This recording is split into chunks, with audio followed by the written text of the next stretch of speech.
Are you struggling in your faith? Are you pretending you're happy but stuck in a spiritual rut? Are you tired of listening to famous pastors and preachers who make it sound so easy?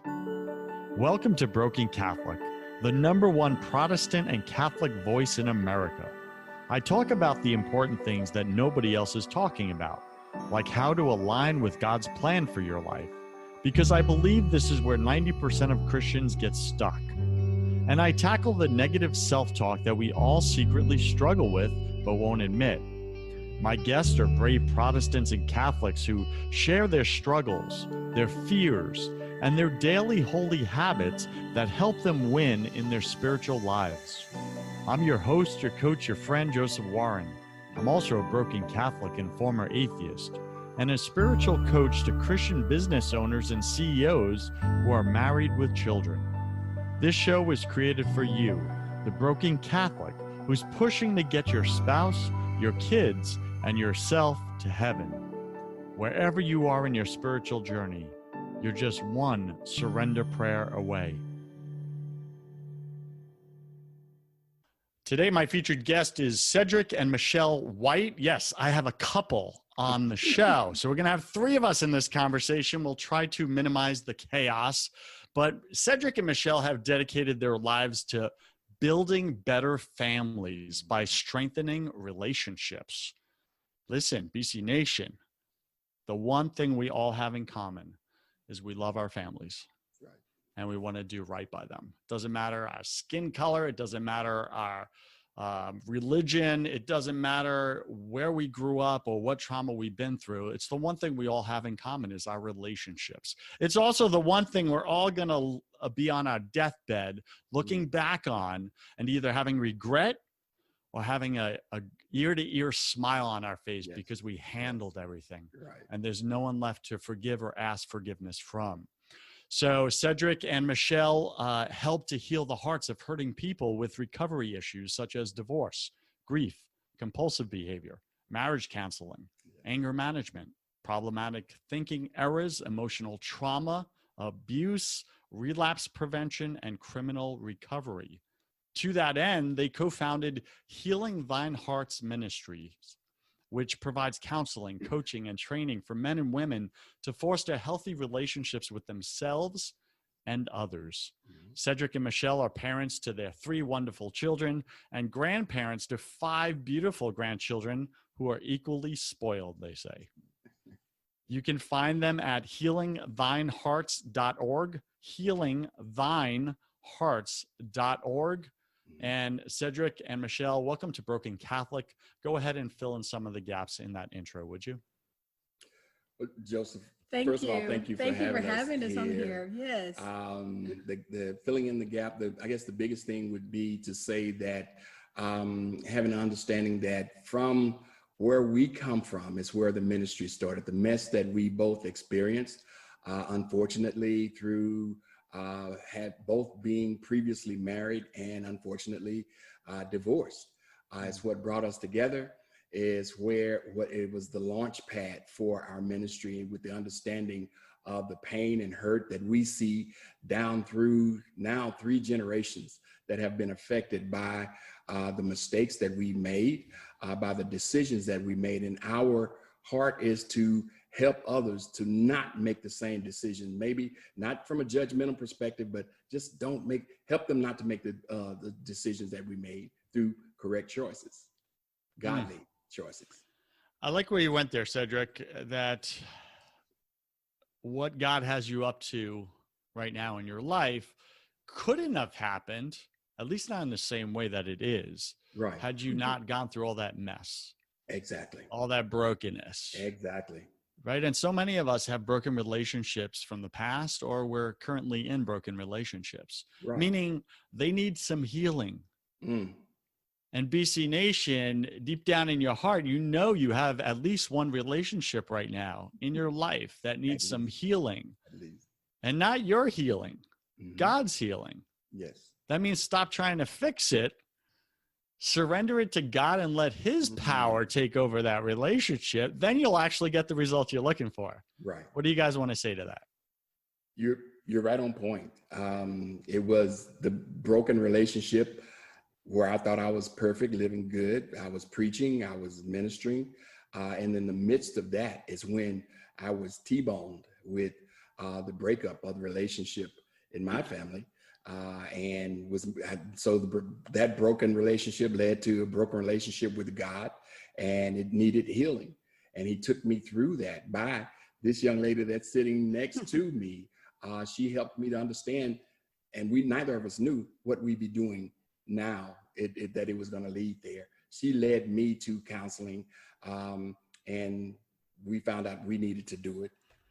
I think, the other part that led me, it was, I had my journey was that, I had my own way of doing things. I was my wisdom, my way, my own, I thought I was all that in a bag of chips.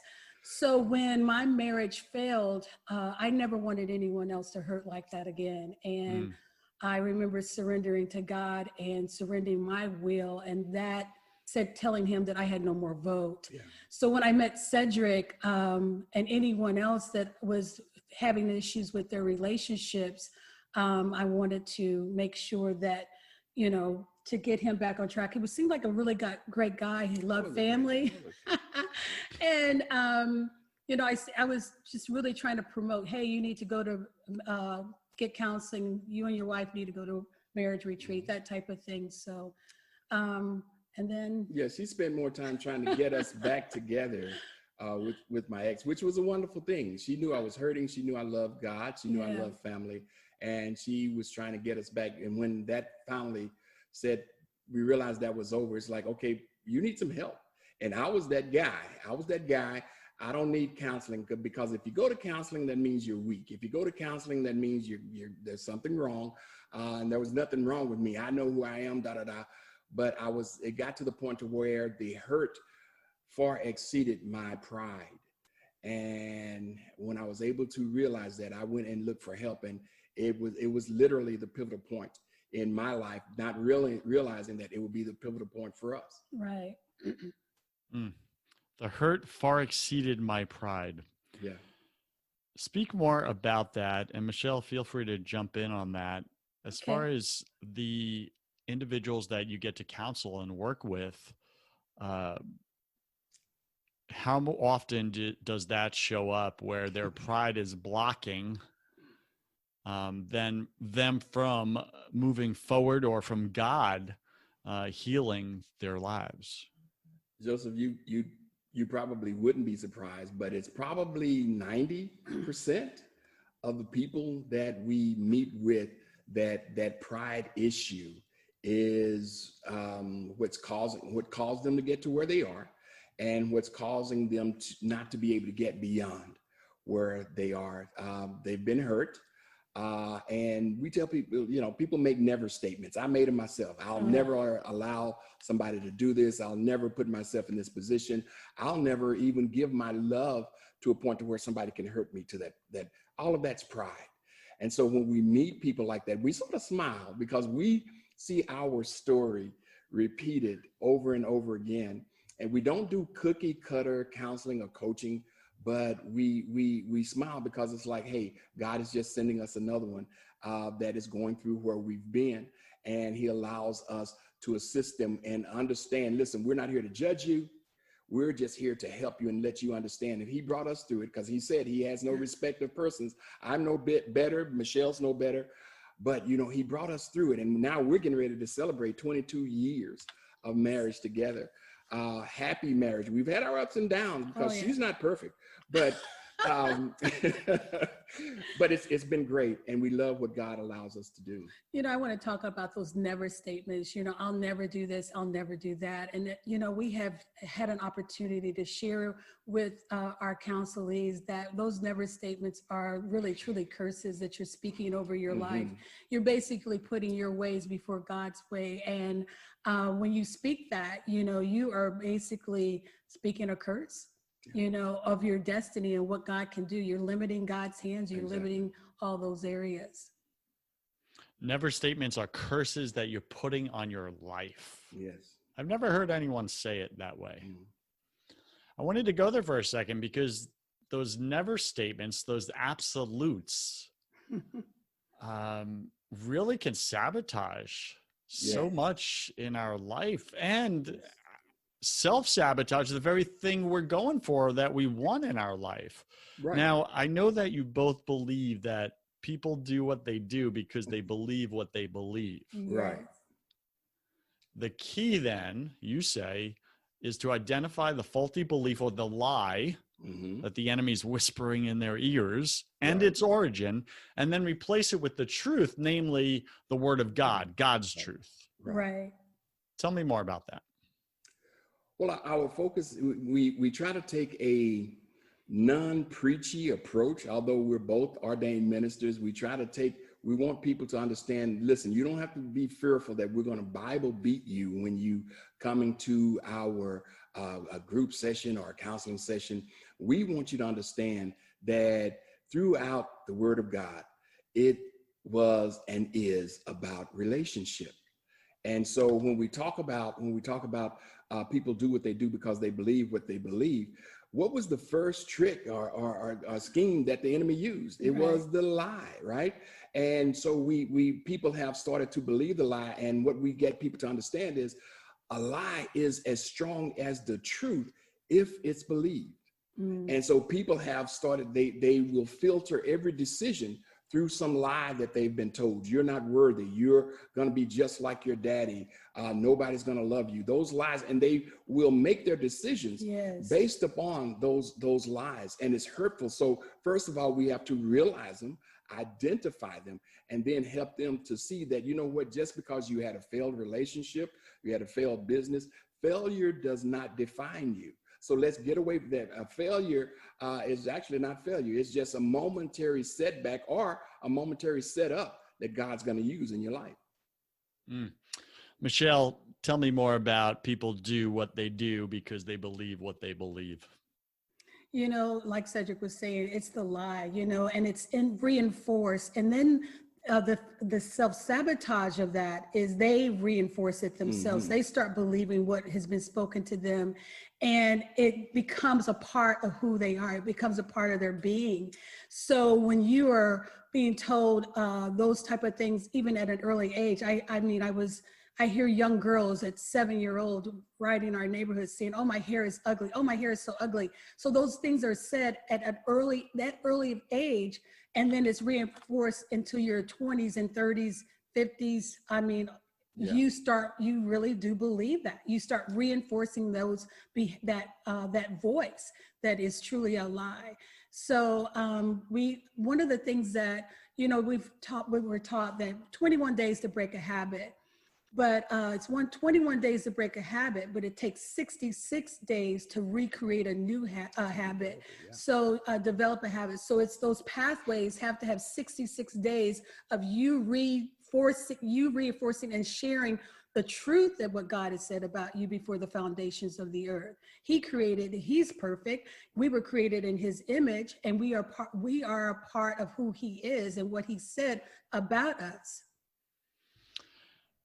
What you're both speaking right now is something I think that's very overlooked in the church. And it's the power of the word, the spoken word. The spoken word, I believe, has the power to create or the power to destroy. Exactly. That's it. How does the Bible start? In the beginning was the word. Was the word. Right? And we have come to know as believers that the word is Jesus Christ himself. Yes. Who the Father created through the spoken word. The word of the Father is Jesus. Right. Spoken to existence, all of creation. Yes. And then the enemy lied to our mommy and daddy, Adam and Eve. They bit that darn shiny apple. And I'm like, Cedric, you'll get this. I'm like, man, you know, I don't blame Adam. Like a beautiful naked girl with a shiny red apple. How do you say no? Right? We're human. Right. But the point being is that the lie was you could be like God. Exactly. He's holding something back from you. He's not a good father. Right. Yes. Right. And this is the lie we've all bought into, that we don't have a father in heaven who loves us. And if we did have a Father in heaven, he's holding something back from us. Right. Right. So go get it yourself. Right? Go fix it yourself. Right. Go save it yourself. You could be like God's. And this is, I mean, is this not the culture we live in? Yes. That's exactly it. I don't know. No, go ahead, babe. Identity theft, identity crisis is where we sort of hang our hat. We're going to drive people to understand. And one of the most responsive questions that we ask, and we get the most response out of people, whether it's emotional, spiritual, anger, whatever, is when we ask them, who are you? And we leave it just, who are you? Because that's, for a lot of people, that's a very profound question, because they identify with what the world has said, they identify with their job, they identify with their role in their family, but they don't know who they are. And just like the enemy did with Jesus, and when Jesus was on his fast, 40-day fast, the first question he asked, if you are the Son. He put the question mark. He put the question, if. Where there used to be an exclamation point. Exactly. And so, So what is the most common answer you get to that question when you ask someone, who are you? Is there a pattern there? There is. Oh, yeah. There is. They talk about their jobs. They talk about their worth in that. They talk about the position, their roles and responsibilities. That's who they talk about. That's what they typically share. And we'll write them down as they're talking. We'll write them down, the whole list, and we let them go as long as as much as you say. What else? Who else are you? And again, 99 out of 100 times, nobody ever mentions I'm a child of God, right? And then even with those who do, because you have the religious that come in, and sometimes they're the hardest ones to deal with. They'll quote a scripture before we will. And they start, I'm a child of the Most High God and da-da-da, but I'm not acting that way. So I have a saying, we all know the one that action speaks louder than words, but your attitude speaks louder than your actions. So what you do and how you do it, I can tell you, Joseph, I love you, man. Yeah, I love you a lot, right? But the inflection in my voice did not speak love. The body language that I gave you did not speak love. So my attitude, I know how to act all Christian, all very, very godly, but I'm really being religious. I'm not being who God is saying I am. I think there's a big difference you're bringing up there between being religious and being relational. Huge. Meaning being in relationship with God and being in relationship with others looks different than pretending, right? Pretending you're in relationship with God, putting on the mask of Christianity. Oh, yeah. Because it looks good. Let's be honest. It looks good. But you know what? With my non-Christian friends, because I interview a lot of people on this show, right? And I have Christians, I have non-Christians, atheists, agnostics, etc., right? And the most common thing, or the biggest roadblock for non-Christians when they look at Christians, is how judgmental Christians are. Yes. Over the rest of the world. Yes. Which is completely not what Jesus preached. Exactly. So what the bleep? Well, that it totally goes against the love that we're supposed to show. First of all, how I'm supposed to show my brother and sisters in the household of faith, in the body, but we are probably the only religion that will turn on one another when we make a mistake. We will attack you when you make a small mistake. I tell people we want we want you to judge us by our intentions, but we judge you by your actions. Right? I intended to do a thing. Well, I was going to. I thought about it. So judge me on that. Don't judge me by what I do. Right. Judge me by my intentions. And you don't know how much you just brought up a personal relationship in my life right now where that is a broken record, my friend. And I'm just like, I really appreciate that you intended to do that in your head, but forgot to communicate it to the rest of the world. Yes. Yes. Like, I really appreciate that. It's not actually working now. Right. Not a lot of paychecks given for intentions. I'm sorry. Right? Like, I intend to show up every day for work this week, but I wasn't there. Right. I still want you to pay me. Right. All right, powerful stuff. All right, so we are speaking with Cedric and Michelle White. You can find them at healingthinehearts.org, healingthinehearts.org. And we're really speaking about, BC Nation, what you do, your actions, your behaviors are an exact reflection of your beliefs. Right. Now you could say, well, I believe this, this, and this. Okay, look at your actions. Exactly. Are they aligned or misaligned? Right. Don't beat yourself up about it. Right. Just answer the question. Is it working or not working? Get clear on it's not working. All right, what do you want to do about it? Well, I want to change it. I want it to work. I want my actions, my behavior to be aligned with my words and my intention. Great. All right, Cedric and Michelle, I'm going to put you on the spot. Okay. What are your top 3 tips or spiritual strategies for that person who looks at their life right now? They're listening to you. They're like, okay, my behavior, my actions are not aligned with my intentions and my beliefs. What are your 3 top tips or strategies for them to get those aligned in their life so that God can do miracles? I would say number 1 would be take time to be intentional about the time of prayer, because prayer will help renew your mind. And then we'd have to add to that, during prayer is not always a monologue. Prayer should give time for you to hear from God. And during that prayer time, be honest with yourself. Prayer should be almost like a mirror, a reflection, right? You're speaking to God and God's speaking to you, and he's going to show you things about yourself. So number 1, learn about prayer, spend time with him, and then be honest about what he tells you about yourself. Then number 3, that was number 2. Number 3. Number 3, take action. Do something, right? Even if it's going, God, I've suffered with this. I don't know what to do with this. Be honest. Give me somebody, show me in the word. Be honest. I think honesty is the biggest drawback that we have. Self-honesty. We'll lie to ourselves sometimes as much as we'll lie to other people. We want to hide behind the sin because it's comfortable, and that's what we've been taught. It's familiar. It's very familiar. So it's, we don't want to expose those things to one another. We don't want to be naked.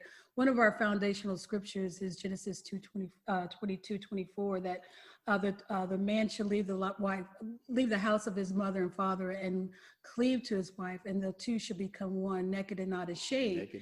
And so, if you can't be naked by yourself, how can you be naked with another your mate, your individual, or anyone else in a relationship? So it's really about self. You have to examine yourself and be okay to be naked before God. Shakespeare said, "To thine own self be true." What if I don't want to see myself? What if, this, a lot of people do not want to go in and do the inner work because they're scared of who they're going to meet. Right. They don't want to see themselves because deep down they don't like themselves. How do I get past that? Our question is always, or eventually, once we've had an opportunity, truly, what is your goal? What is if it's in a relationship, what is your relationship goal? A lot of people don't have a clue. They can give us goals. I'm school, I'm going to get out of debt, I'm going to buy a house, we're going to have children and a car. But what is your relationship goal? That's the same thing if I'm a single person. What is your intentional relationship goal with God? Do you have a relationship goal with God? Again, 99 out of 100 haven't even thought about it. I haven't thought about really, how do I want to be with God? Even more importantly, how does he want to be with me? What do I know about a relationship with God? Most of us know religiosity. We do not know relationship. So we tell that we talk to that person, where do you really want to be? Because you can't make change and remain the same. The two don't go together. So we've got to make some alterations. But the first thing we do is we go to God to find those alterations.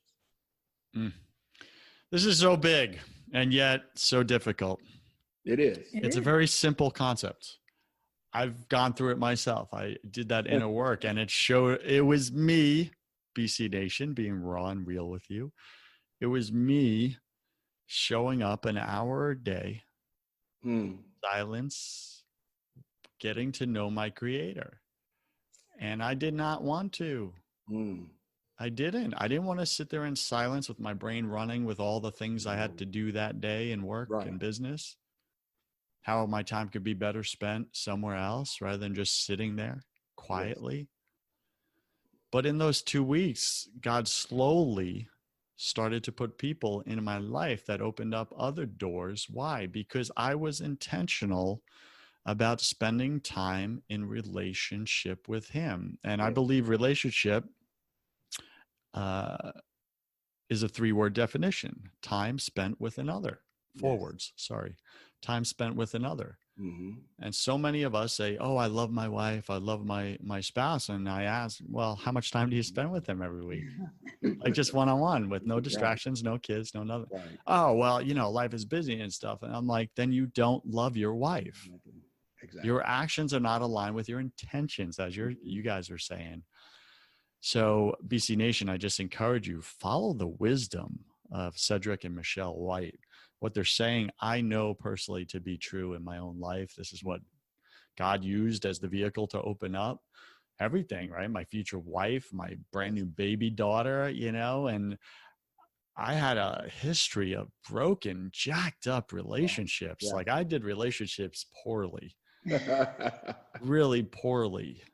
And for God to open up healthy, emotionally healthy relationships in my life when I grew up in dysfunctional relationships and that's all I knew. Right.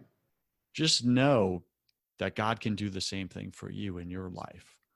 Now, Cedric, Michelle, what do you want to add to that for our listener right now who's really sitting with this? They're being honest. It's uncomfortable to sit here and look at themselves, but you guys are guiding them through it. What do you want to say to them? Again, I go back to the Shakespearean statement, to thine own self be true. If I will, and the great theologian Michael Jackson wrote the song. He was a terrible dancer, but a great theologian. You're almost choked. By the way, he's the one I learned to dance with. I used to pause his videos and dance, and I'm actually a very good dancer. Thank you so much. All right, go ahead. Yeah, Michael wrote the song Man in the Mirror. Yes. Am I willing to look at the man in the mirror and the image that I see there? How much does it reflect God? Right? Okay, let's bring it down a little bit more. How much does it reflect Jesus? Right? When people ask me, how do you deal with people's problems day in and day out? It's like you love them like Jesus did. Jesus dealt with people right where they are. And so our preface before a person says one thing when they come to meet with us, we tell them our story. Yes. We share our bruises, our scars, to let them know, first of all, yes, we're here in a position to help you, but we're not perfect. And we want you to know that. That's number one. Number two, you're safe and it's going to be confidential. I never read a scripture where Jesus gossiped about anybody, right? People came to him, they told him, he helped work through them. He loved them. That's what we want to do. Want people to know, hey, we just want to love you. We want to love you with the love of Christ. Now, Christ was true. He spoke the truth in love.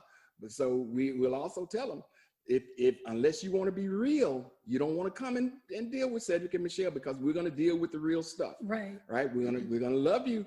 But we're going to face the real issues. We're not going to patty cake. We're not going to come in and just let you tell your story. No, our goal is not to see you 5 years from now. Our goal is to get you in, help you through the Holy Spirit to get healed, and then hopefully send you out so you can tell your story and somebody else gets healed. So powerful. Go ahead, the other Michelle. I'm sorry, Joseph, but the other part of that, we have such a heart to help people that we train other people to do what we do. Yeah. And because there's such a hurting people out there and not wanting to deal with their the things that they're hiding. Right. So we train other people who have a heart to help others that we would not be able to touch or even have the ability to help them. Right. The harvest is ripe. So we call it, we reproduce after our own kind. So we're trying to reproduce what we're doing here at Healing Thine Hearts, to share the information that we have been trained and been doing for over 20 years, to help them to reach the people that God has selected for them to help. Right. So that's the other part of it. I really get that. I get your hearts as well. I like you guys. Fun. We like you. Fun. All right. So we're speaking with Cedric and Michelle White. You can find them at healingthinehearts.org. Go check them out. Get in contact with them. If you are considering doing counseling for others or coaching for others, and you want to do it more in the spiritual space, what they're talking about, emotional healing, healing with relationship with God, with family members, etc., and that really lights you up and does something for you, then reach out to them and see if you're a fit for what they're up to. And if you need that kind of assistance yourself, and you actually finally just got honest and real with yourself on the show today with us in this conversation with them, and you say, you know what, Cedric is right. My hurt is far exceeding my pride. Yes. And I'm ready. I'm ready to be coached. I'm ready to be coachable. I'm ready to get humble. I'm ready to surrender to God. I haven't tried that yet. Not 100%. I've given him 99% of my life, but I've been holding back that one thing. Right. That one thing, and I'm ready. So if that's you, BC Nation, reach out to them. And Cedric and Michelle, welcome to my favorite part of the show. Welcome to the confession round. All right. Oh my. Yeah, this is where we get real about what's real. Okay. All right. I'm going to ask you 10 quick fire questions. You'll have about 3 seconds to answer each. Don't overthink it. It's just for fun. Are you ready? Yes. Okay. All right. And I'm going to go back and forth like a ping pong ball. Okay. So quick answers. Here we go. All right. Michelle, ladies first. What's your favorite thing about God? What did you say? What's your favorite thing about God? His grace. Cedric? His mercy. What's your least favorite thing about God, Michelle? Sometimes he's quiet. Me? Cedric, back and forth. Come on. Oh, okay, back and forth. His mercy toward others. That's an honest answer. Like, God, why were you merciful to that person who was not merciful to me? Yeah. All right. What are you most afraid of, Michelle? I hate speaking in public, but I have to do it. So I have to rely on God's grace. For me, it would be the feeling of significance. I was the baby in the family, so I always had, and so they were so much older, so that feeling of belonging. Yeah. Got it. What's the number one? I believe we're all struggling with something at any given moment of our life, either personally or professionally. What's the number one thing you're struggling with right now, Michelle? Judging others. I've been praying about that a lot. You know, there's a lot going on in the world, so it's judging others, and it's hard sometimes. For me, it would be being in the moment, being where I am, being able to focus. There's so many other things that I can do.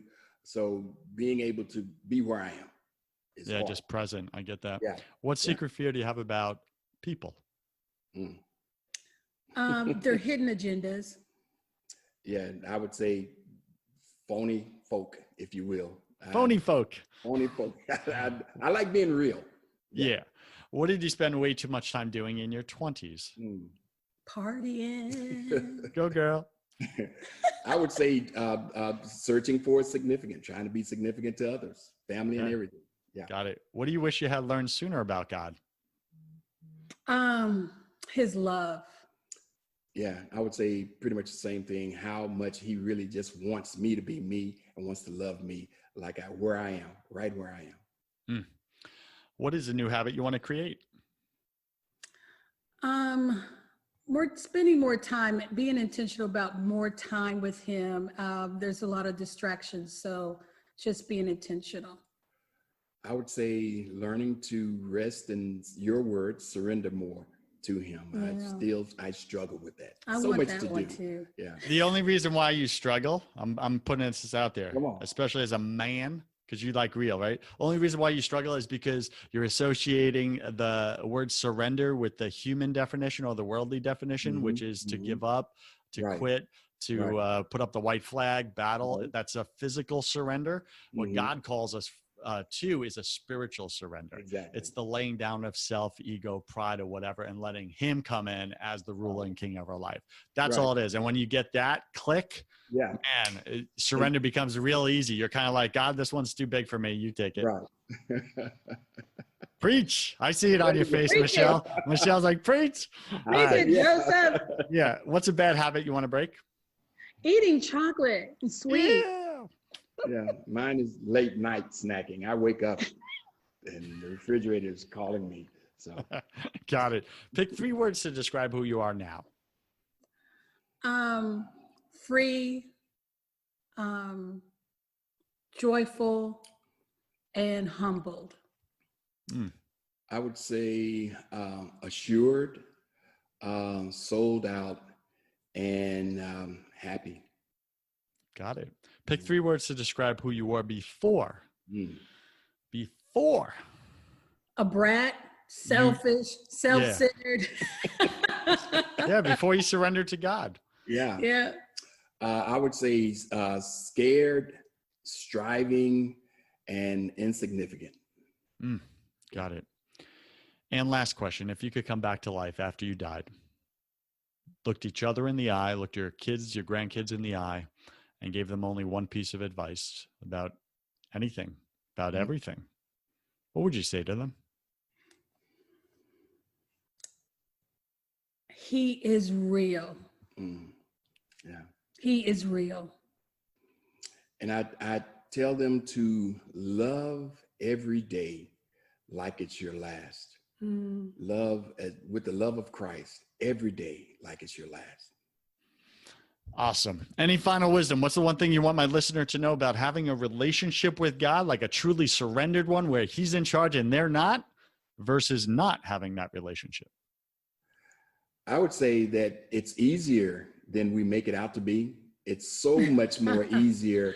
We put a lot on ourselves and try to do it in and of ourselves. And he's like, just come. I don't care. Just come. Get to know me. You said it. If you love a person, you spend time with them. If you love God, spend time with him. You'll find out it's so simple. And he just wants relationship. And he had, the word says that before the foundations of the earth, he created you. He had a plan for you. Yeah.